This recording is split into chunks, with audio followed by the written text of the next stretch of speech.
Welcome back to a new video. Closing thoughts after my Venice beach trip.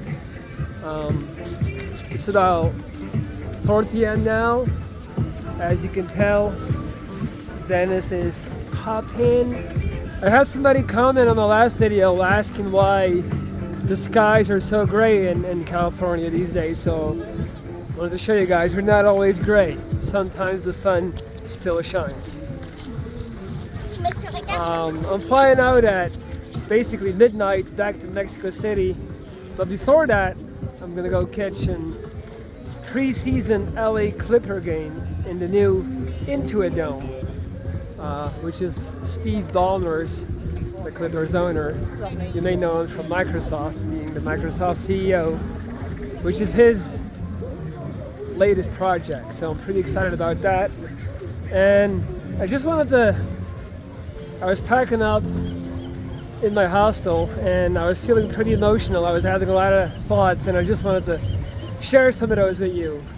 As I just said, I was in my hostel. That's the first thing I wanted to mention. You guys might be wondering, like, dude, you're 36. Like, why are you staying in a hostel? Not only did I stay in a hostel, I didn't even get a private room. I was sharing a room with 3 fellas, so there was 4 of us. And I understand to some people this may sound absolutely crazy, like, why would you do that? Maybe it's because I'm Belgian and you guys think I'm stingy, but I like to look at it as the whole purpose of this trip was to basically go and work out at Gold's Gym, go and get away, do something for me, something strictly for me.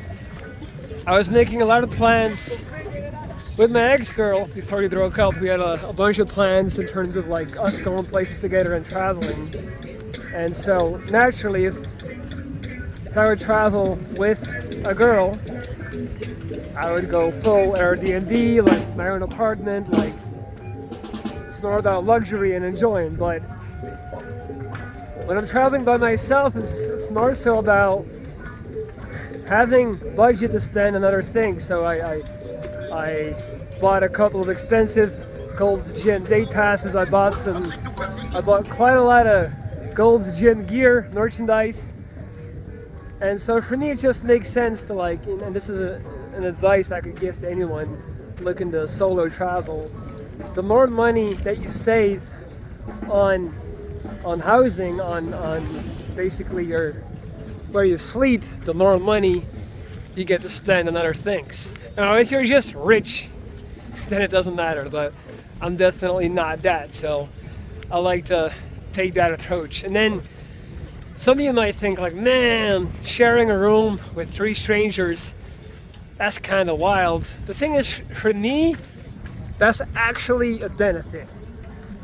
And not always. Sometimes it sucks, sometimes you get stuck with a bunch of assholes, but sometimes, and more often than not, you'll find that you'll connect with people. It forces you to connect with people that normally in other situations you would not connect with. Like usually it's gonna be people that you wouldn't have spoken to or talked to had you not been forced to spend a couple of nights in the same room. And exactly that happened with my roommates. You know, it was one guy from Pakistan, one guy from Sydney, Australia, and one guy from Brazil. And we bonded off the get-go, and we had a very solid squad. And it was really like, I was just thinking about that now, like there's so many people that would be like a sacrifice, you know, to have to share. That would be like a negative, to have to share a space with strangers. And I actually consider it a benefit. So I pay less, way less, guys. Like I paid way less. I paid $150 for 4 nights in the heart of Venice Beach.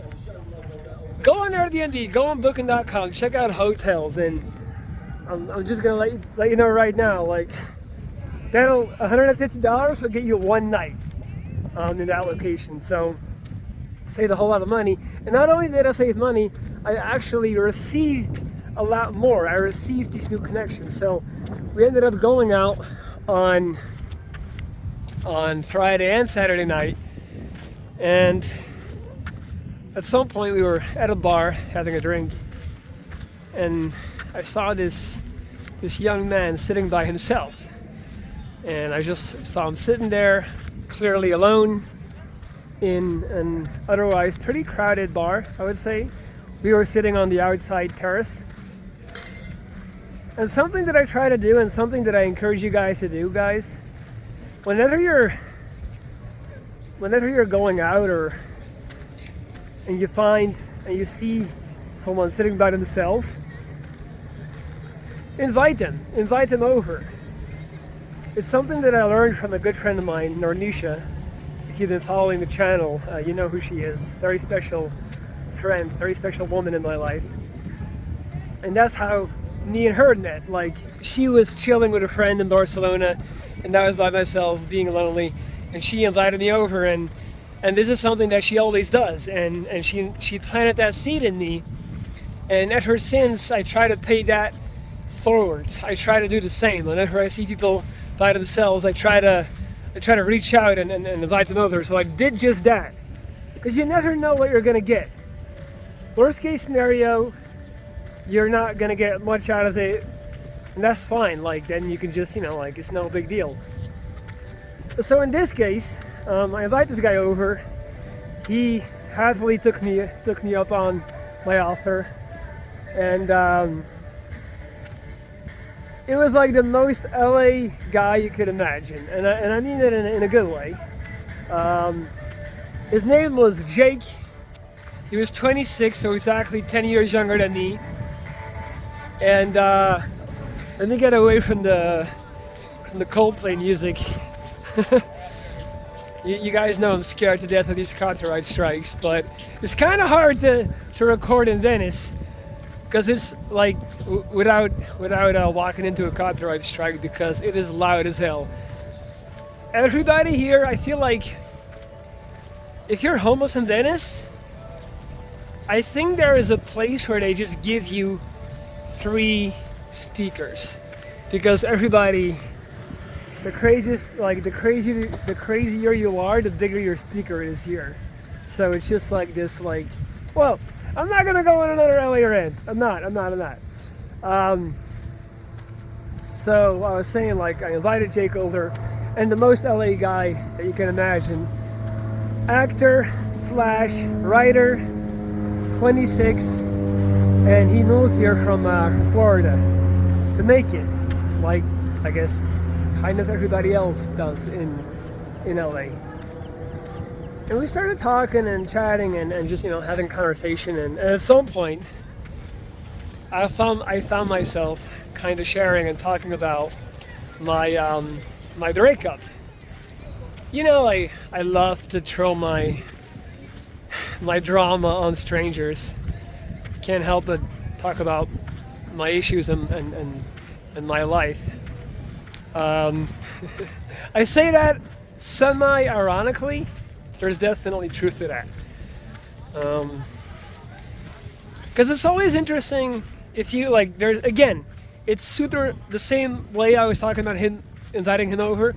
It's super low risk, super high reward. Like, worst case, they're gonna go like, okay, tough luck, dude. Best case, you might actually get a really interesting out-of-the-box perspective from somebody that has nothing to do with you, has no preconceived notion or context of you and your situation. So, and it turned out to be just that. Like, so I was telling him the story, and I'm not gonna get into details, obviously, because that's a part of my private life that I don't want to share, because it doesn't just involve me. But basically, I was telling him why, like, what happened, and he just looked at me and he was like, dude, that's not, I was hitting him with this whole theory on why and if and when, and he just looked at me and he said, man, like, you guys were never gonna work. I'm like, what do you mean? He's like, he basically said, again, without getting into the nitty gritty of it, he basically said she was never like, he basically said, I'm sorry guys, I'm just trying to find the right terminology to be precise and to be vague at the same time. He said she was looking for a reason to break up with you. That was always going to happen. Like, that is not something why people break up. That is like, at most, if I love a person and that person does that to me, sure, I'll be angry for a week, but we're not breaking up. Like, and so he was telling me that if that was a reason for her to break up with me, then it was always going to happen. And the video is not about whether or not that's right or wrong. It's just kind of like, he told me with such confidence and with such like it was a very logical thing, and it just kind of stuck with me, and it made me think about a lot of things that transpired, and it really helped me put some things into place. And I wanted to make this video to tell you guys like something I've spoken about before in the past. The greatest thing about traveling and especially solo traveling, which I couldn't recommend enough, like if you're let me get out of here. If you travel, please solo travel. I can't stress that enough. If you haven't done this yet, do it. Go travel by yourself, check into a dorm in a hostel, and trust me, it's going to be one of the best decisions you can make in life. And I always say, and I talked about this in the past in older videos, the greatest thing about traveling it's not about the sights, it's not about the tours, it's not about the museum, it's not even about the culture. Like, all of that stuff is kind of like interchangeable. It's kind of like, it's cool, it's fun, it's nice, but I can't really explain how it works. All I know is that when you travel, there is something about being uprooted from your everyday reality and from sleeping in a place that is not your usual bed, from eating at places where you don't usually eat, and just something happens, man. Something happens where you're pulled out of your box, or you're pulled out of your little, I don't want to say comfort zone. It's more about when you do the same things every day, you kind of start living life on autopilot, and you start thinking about things in a way.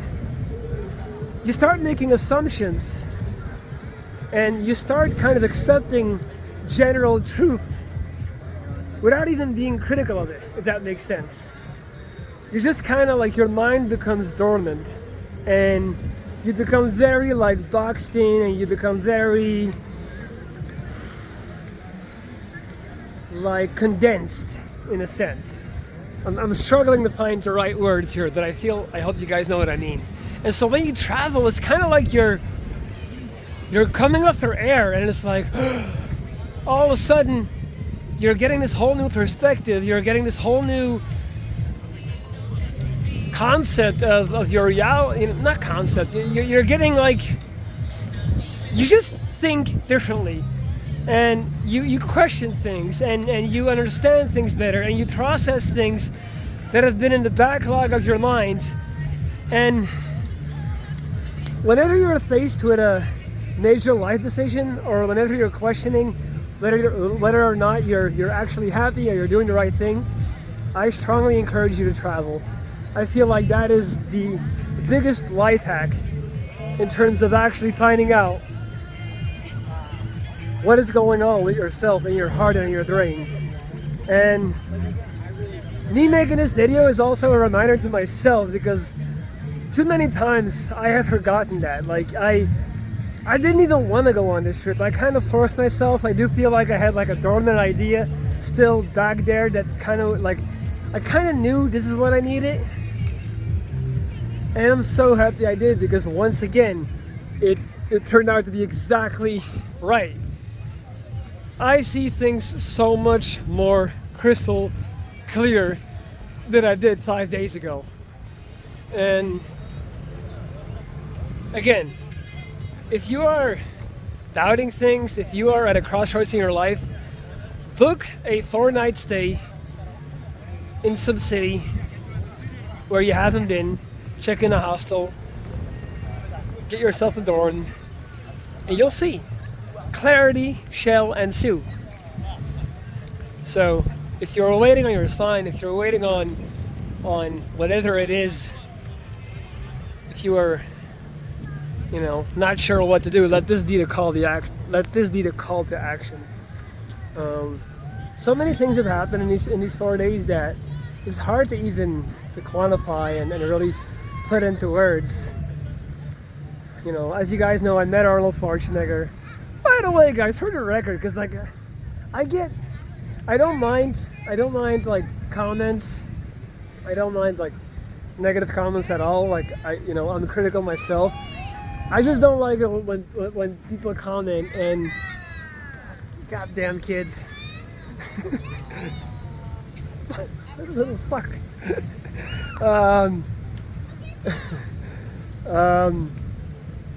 I get annoyed when people clearly haven't watched the video and then they're like, your butt hurts. He doesn't know you anything. Like, I know he doesn't know me anything. That's not, you haven't watched the video, and I'm not butthurt at all.